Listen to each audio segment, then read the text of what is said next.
네, 안녕하세요. 자, 수학의 진심인 수학쌤, 을령쌤 인사드립니다. 자, 지금 이 시간에는 예일여고 시험지, 자, 또 하나 분석을 해볼 건데요.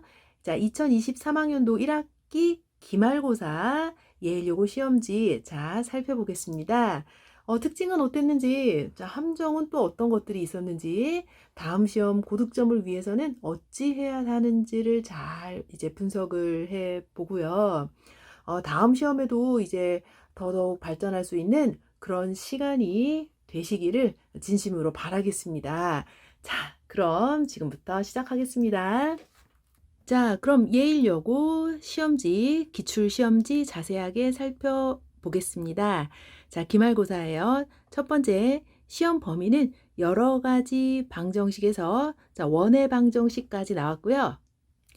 자, 그렇다면 수상에 해당되는 부분이 완전히 다 깔끔하게 끝난 게 아니라 도형의 이동이라는 단원이 2학기 때 중간고사의 범위에 들어갈 예정입니다. 자, 도형 파트이고요. 자, 도형의 이동을 잘 하려면 직선의 방정식이라든가 원의 방정식 다 누적해서 나오기 때문에 절대 까먹으면 안 됩니다. 자, 복습 잘 하셔야 되고요.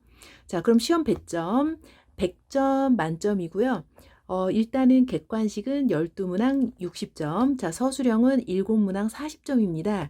자, 이 특징을 보자면 문항수는 다른 학교에 비해서 조금 적은 19문제가 나왔고요. 두 번째 특징은 서술형 배점이 40점이라서 이건 조금 많은 편에 들어갑니다.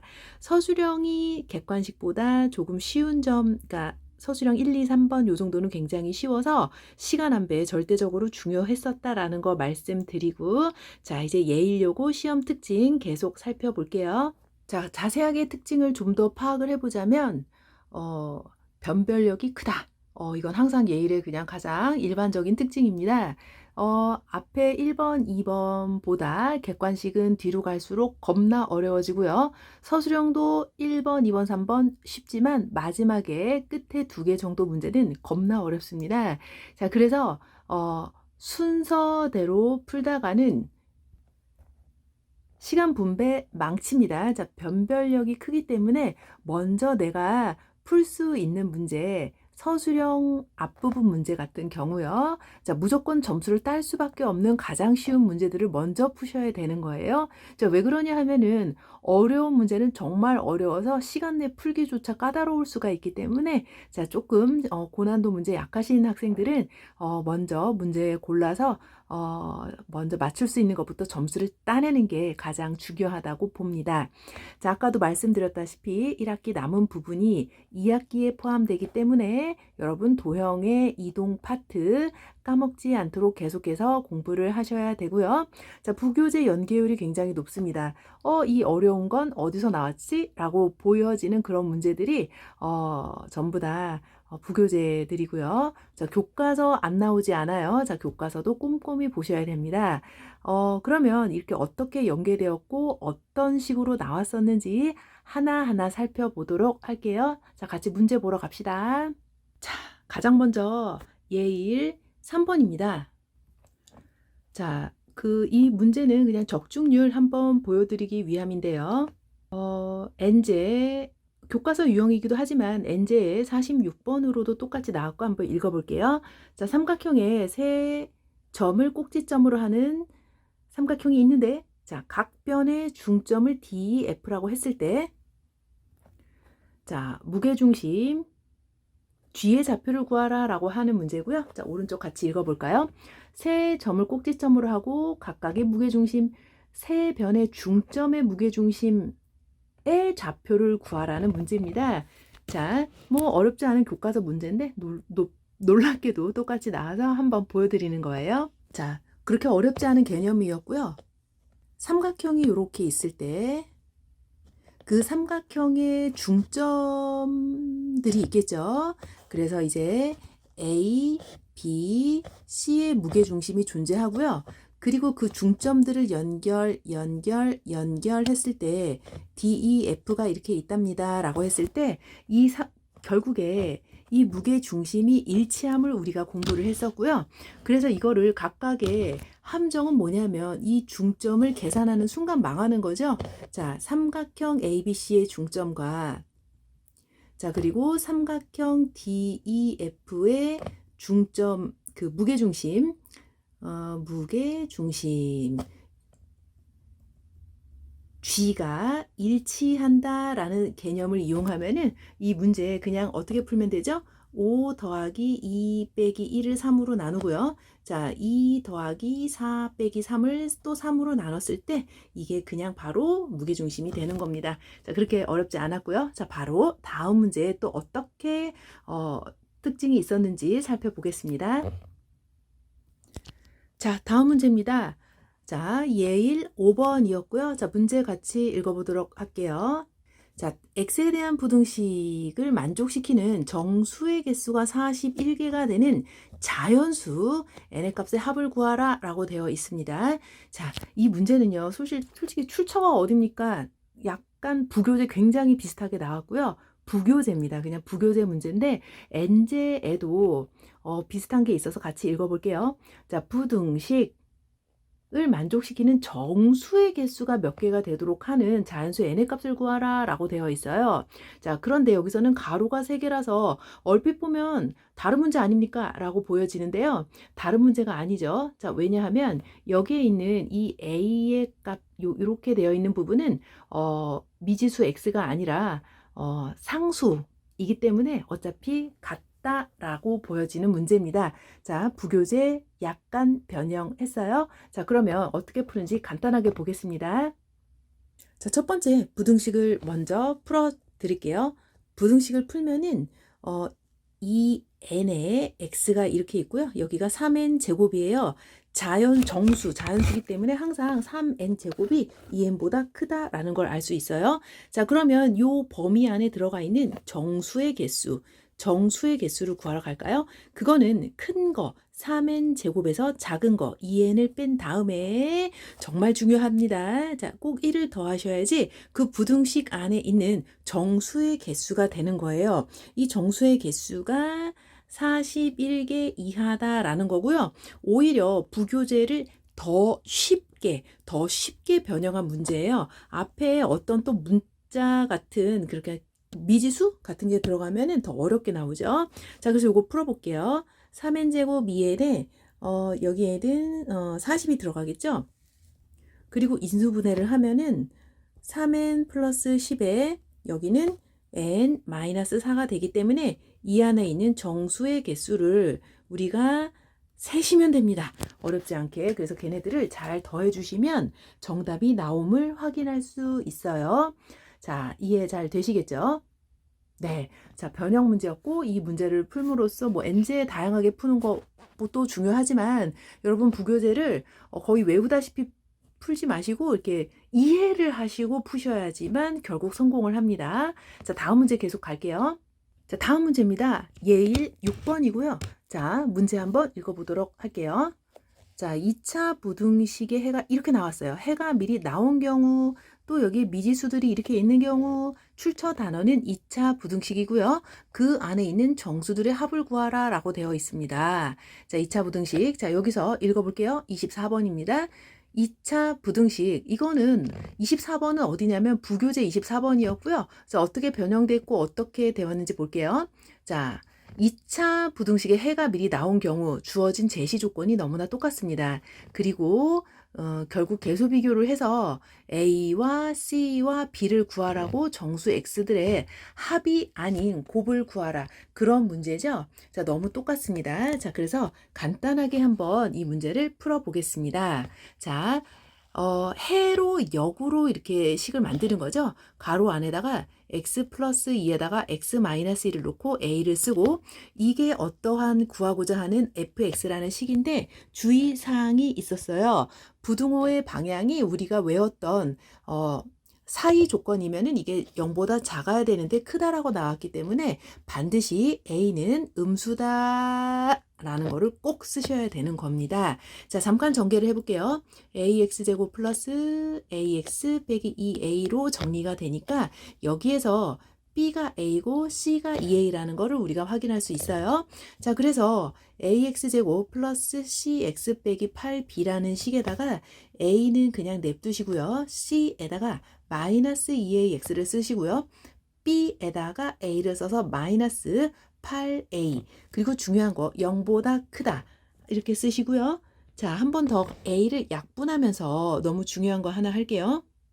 부등호의 방향을 바꾸는 게 너무 중요하다. 자, 그 다음에는 인수분해를 해서, 자, 인수분해를 하면은 이제 답이 나왔겠죠? 이 안에 있는 정수들을 더하시면 됩니다. 이해되시겠죠? 자, 중요한 게 뭐라고요? 여기에서 부등호의 방향이 바뀐다라는 게 정말 중요한 함정이었어요. 네, 부교재 문제 이렇게 변형돼서 거의 비슷하게 나올 수도 있구나 라는 거 공부하셨고요. 자, 그 다음에 다음 문제 또 같이 보러 갈게요. 자, 다음 7번입니다. 자, 같이 읽어볼게요. 세 직선이 있습니다. 요렇게 LMN 세 가지가 주어져 있고요. 직선 L이 M 또는 N과 만나는 서로 다른 점의 개수를 FN이라 할 때 FA가 1이 되는 모든 A의 개수를 구하라 라고 되어 있고요. 자, 이 문제의 출처는 부교재입니다. 일단 위치관계, 직선과 직선의 위치관계를 따지는 게 맞는데요. 한번 읽어볼게요. L, M, N이 주어져 있고요. L이 M 또는 N과 만나는 서로 다른 점의 개수가 한 개가 되는 A 값들의 합을 구하라고 했네요. 자, 개념은 뭐냐면 직선과 직선의 위치관계예요.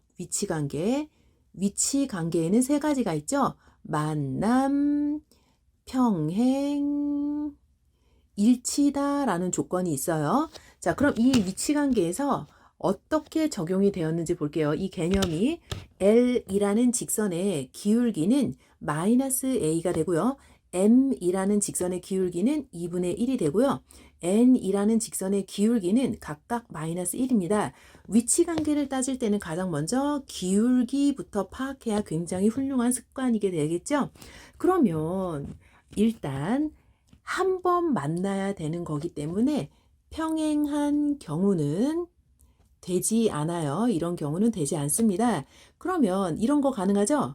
세 직선이 이렇게 한 번에서 만나갖고 교점이 하나가 되는 경우 이것도 말이 되는 거예요. 그리고 또 생각을 해볼게요. 두 개의 직선이 평행하고 나머지 하나가 이렇게 되는 경우 그러면 두 번 만나는 거 아니에요? 만약에 여기가 얘가 L이라고 하면은 N과 한 번 만나겠죠? 자, 요런 경우를 생각해 볼 수 있어요. 자, 그러면 한 번 만나게 해달라고 했습니다. 문제가 한 번 만나게 해달라. 일단 M과 하나 감소하는 거 그릴까요? 자, N이라는 직선은 절대 평행하지 않아서 교점이 하나입니다. 이해되시겠죠? 교점이 하나고요. 그 교점을 연립을 이용해서 간단하게 먼저 풀어볼게요. 연립을 이용하면 요 두 식을 연립을 이용하면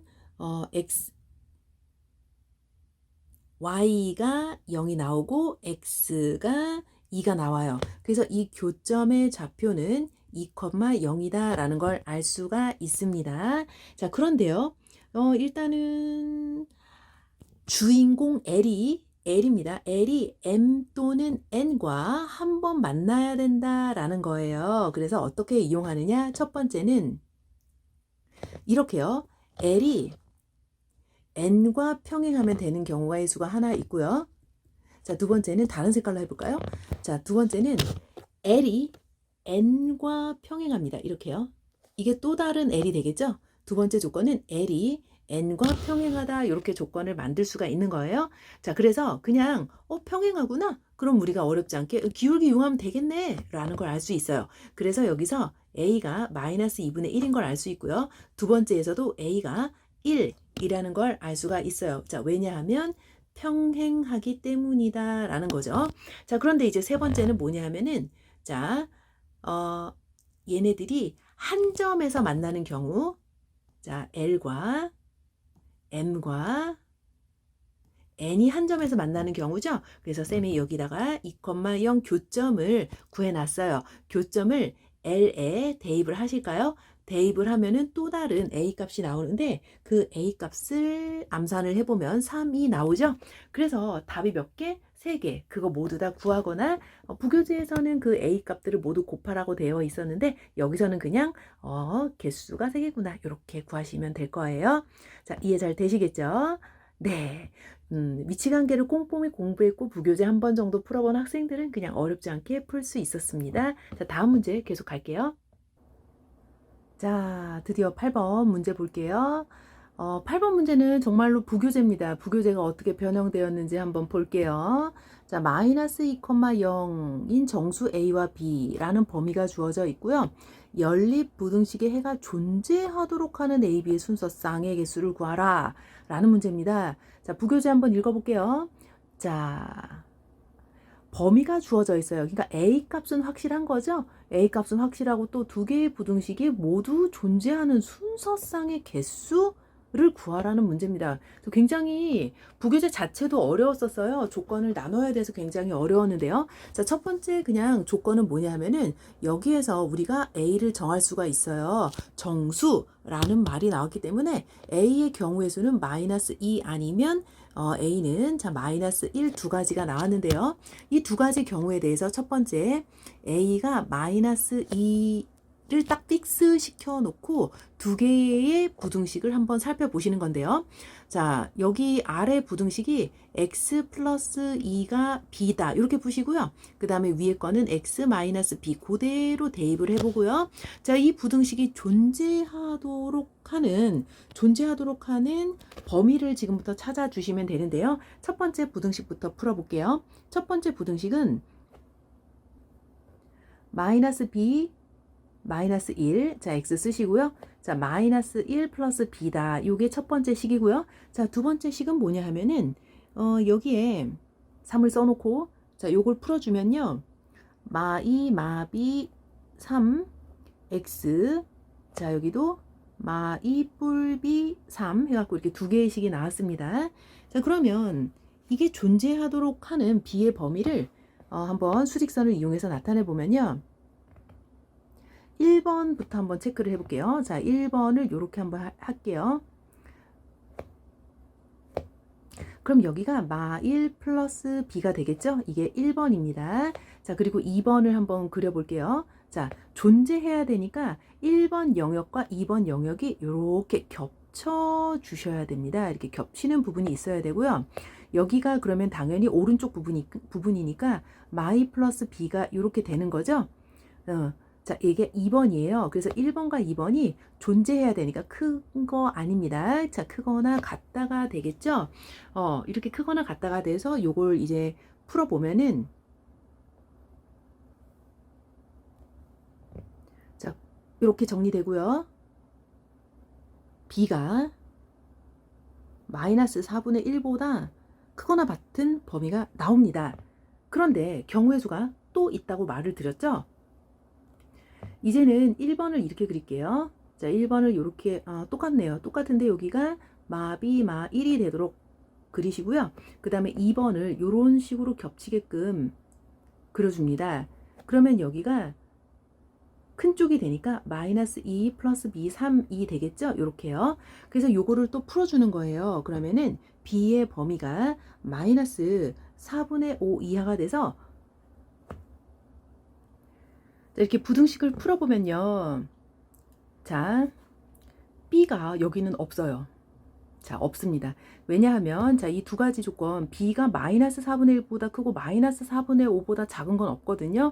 그래서 대부분 학생들이 여기서 당황을 했는데 한 번 더 해보셔야 합니다. 자, 두 번째 경우는 A가 마이너스 2가 아니라 또 뭐 하셔야 돼요? 마이너스 1인 경우를 아래처럼 수직선을 이용해서 풀어보면은 똑같이 이제 어렵지 않게 이제 똑같이 한번 풀어보세요.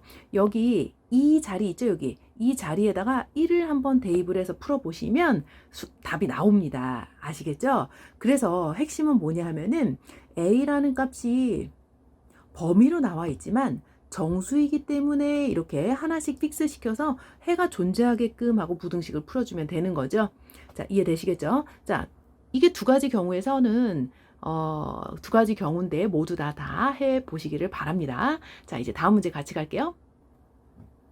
자, 예일 서술형 문제도 한번 보셔야죠. 자, 그리고 오른쪽 적중도 한번 같이 살펴볼게요. 자, 문제 보겠습니다.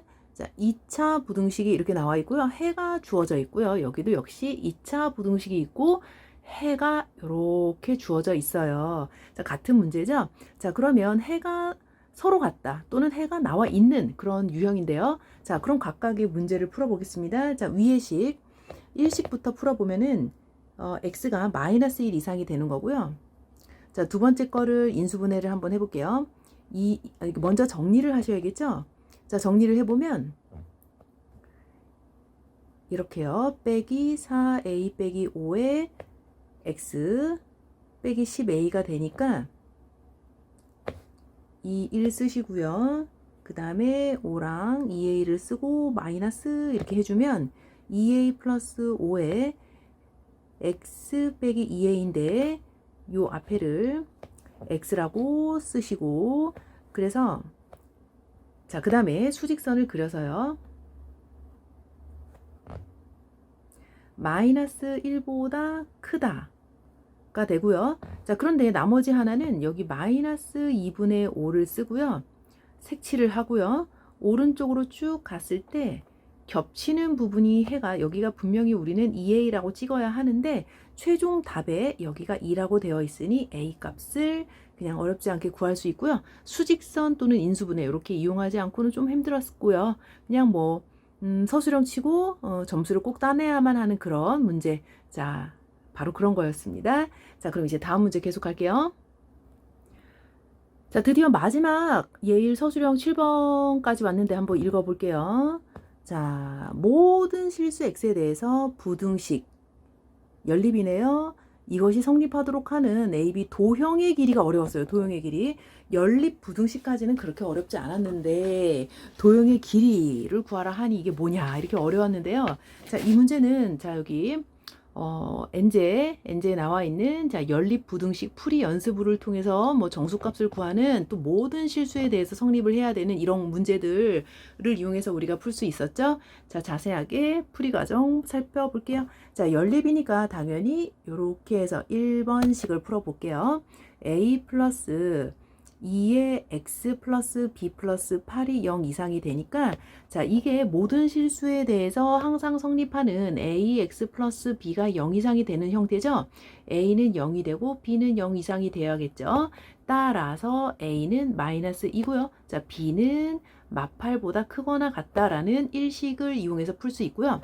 자, 그럼 2식은 이렇게 생긴 게 2식이에요. 자, 2식을 정리해 볼게요. 자, 정리를 냉큼 했더니 자, 뭐가 됩니까? 2차 부등식이 되죠? 자, 3x제곱 플러스 6에서 a 플러스 2를 빼니까 뭐가 되죠? a 자, 마이너스 a 플러스 4x 에다가 2 빼기 자, b 이렇게 범위가 나오는데요. 자, 부등호의 방향은 0보다 크거나 같다 라고 해야겠죠? 자, 그런데 여기서 모든 실수에 대해서 항상 성립하려면 d는 0 이상이고요. 그때 a 값이 뭐지? 하고 황당했으나 이렇게 대입을 하시면 되고요. 그럼 3x 제곱에 6x 플러스 2 마이너스 b가 0 이상이 된다라는 거예요. 자, 그럼 이제 d를 때려 보겠습니다. 자, 짝수 판별식 b'의 제곱 빼기 a의 2 빼기 b가 0 이하가 되겠죠? 그러면 이거 정리하면은 3 플러스 3b가 0 이하니까 b는 마일 이하가 나옵니다. 자, 그럼 여기서 1식과 2식에서 나온 최종 답을 구해보면은 b가 마이너스 5, 8보다 크고 마이너스 1보다 작으니까 자, 도형의 길이라고 하는 거죠. 여기서는 수직선상으로 나올 수 있으니까 자, 길이는 7이다 라고 하시면 정답이 되는 거예요. 조금 많이 어려웠어요. 자, 부등식을 꼼꼼히 공부하셔야겠죠. 여기까지입니다, 여러분.